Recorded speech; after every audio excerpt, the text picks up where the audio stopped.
Let's move on there and talk about another topic that's got people talking today. Adult migrants who are posing as children, asylum seekers, could face X-ray age checks. The Home Secretary, Priti Patel, has unveiled a scientific committee to scrutinise ways of analysing migrants who claim to be under 18. The experts on the committee will look at methods that other countries use to determine people's true ages, including things like X-ray examinations. Opponents, though, said that the plans are flawed and dangerous. But Priti Patel says the practice of single-grown adult men masquerading as children, claiming an asylum, is, I quote, an appalling abuse of our system. Do you think she's right? Lisa? This is another one of those stories that every year comes out, you know, another fear story about migrants. This sort of story really depresses me, actually. We've just talked, and we talk a lot about freedom of choice and looking after our own bodies and being able to make choices about our own bodies. And here we are saying that children have got to be X-rayed.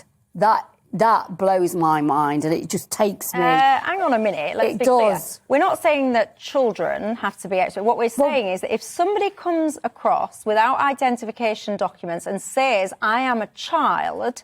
Yeah, then they need to be assessed to see whether or not they are. Isn't that just common sense? No, it's not common sense. I think it's horrific. I'll be honest, I think this sort of thing is horrific because we've just said, you know, having choice around your medical status is really important, and I believe that. But then children, so... you know, you're sort of assuming that they're lying when they come in, that children should be X-rayed. No, I think we have to have a level of humanity here. I watched a programme the other night, actually, and I really say that people should watch it. It was a film about the Windermere children. They were children that had come from the concentration camps in 1945, and they were housed in Lake Windermere and looked after, to try to help to get back into society. They thought they would be children, but actually most of them were adolescents. They were teenagers. Because I think you're right, that film is a cracker. Can I ask you a question, though? The problem I've got is, last year, it's on record that there was well over 1,000 people, right, who'd lied about their age. Well, there was 1,696 age dispute cases, right, in which an individual's claim to be a child was disputed, and around 2/3 of those were found to be adults. Right.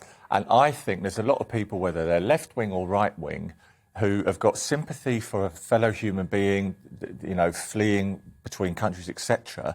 But they also know that one of the things we haven't got right in this country yet is making our systems and processes work fairly and openly. And they go, well, other countries around Europe are checking for this. They're not inhumane regimes. It just depresses me. When we're talking about children... because potentially, until you prove they're not, they are potentially children. But hang on, so how can you prove...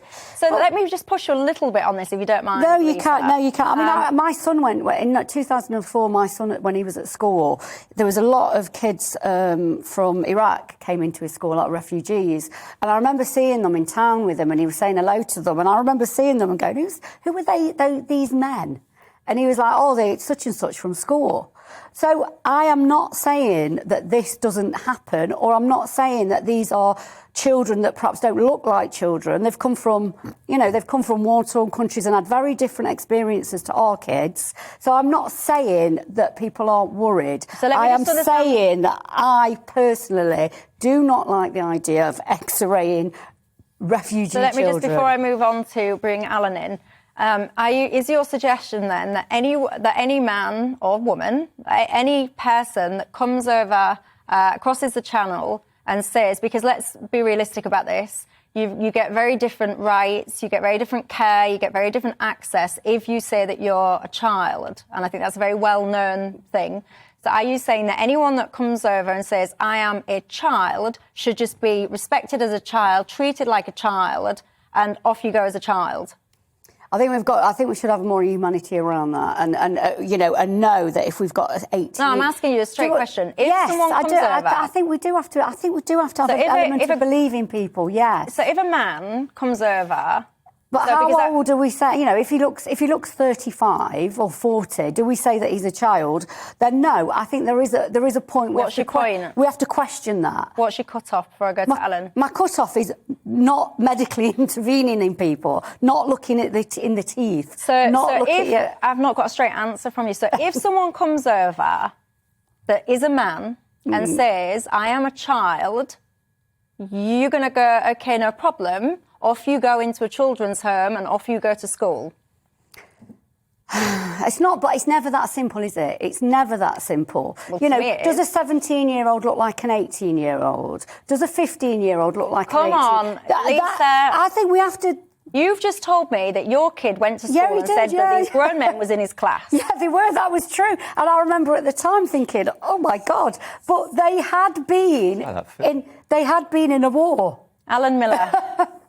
Well, I think there's a few things. I think that a sovereign nation of borders is very important, as is the sovereignty of citizens. And I think in a really strong, free, sovereign nation, we should also have compassion, but we should also have authority, and authority to make judgments and execute them confidently.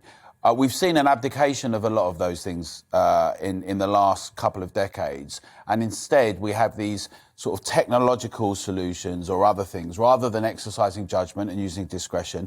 I think it's important when these fearful things come out to say that 1,100 people coming in where there's these disputes, it raises the question about how they're being processed and questions. It's not a technological question. It's one about authority and confidence in what you're doing and being able to do it. I do think that there's an element of the fearful headline here, because I think generally a couple of things.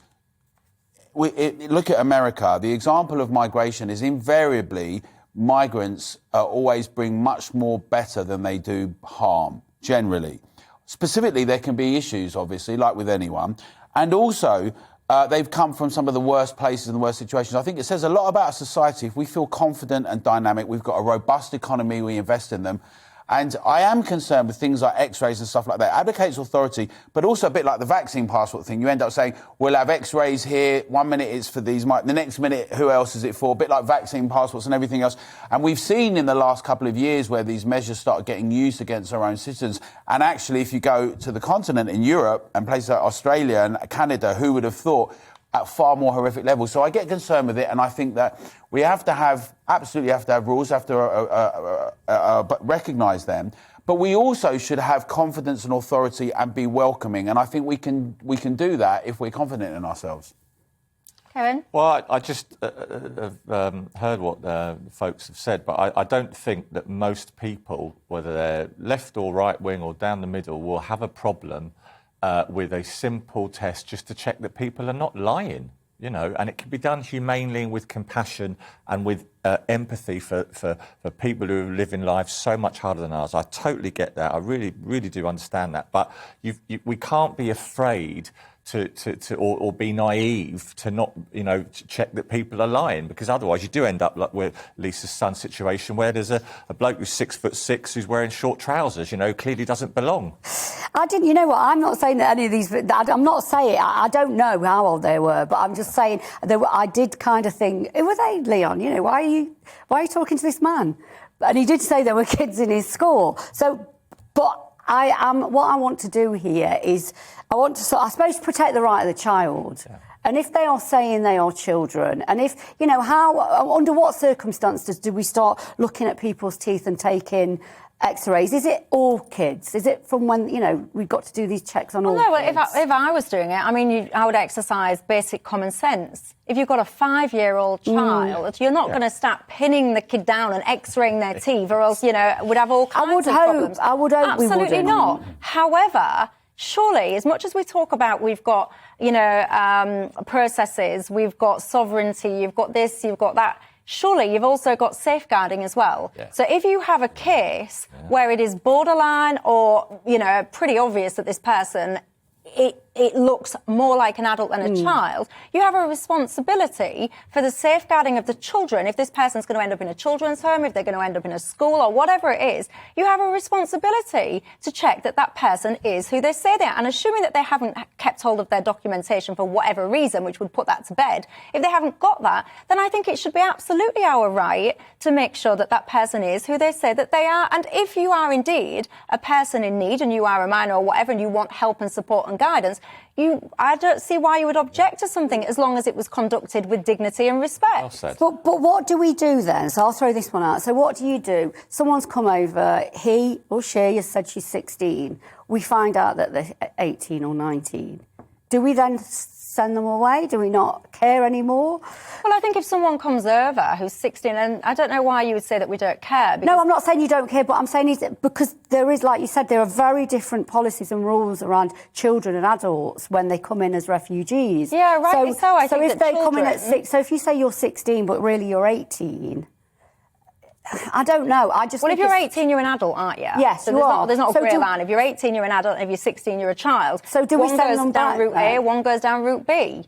Yeah, but You don't get sent back or not based on age, do you? That's not the determining No, but that's factor. what we're doing here, though. I think the other thing is that when we make policies around very particular examples, and then people get very nervous, and you cite some examples, it does get generalised. So we're now looking at things like biometrics for citizens, facial recognition with CCTV, and a range of other things that are happening, thermal mapping of people that are moving around the country. These are all discussions that are happening at the moment with police forces and the state. Don't tell me you've got a problem with CCTV, Alan. Now, Have you? Now, Seriously? the question becomes, when you have facial mapping and a range of other things like that and biometrics, is to what extent does that just continue ad infinitum? That's an important question for us as citizens and for, freedom.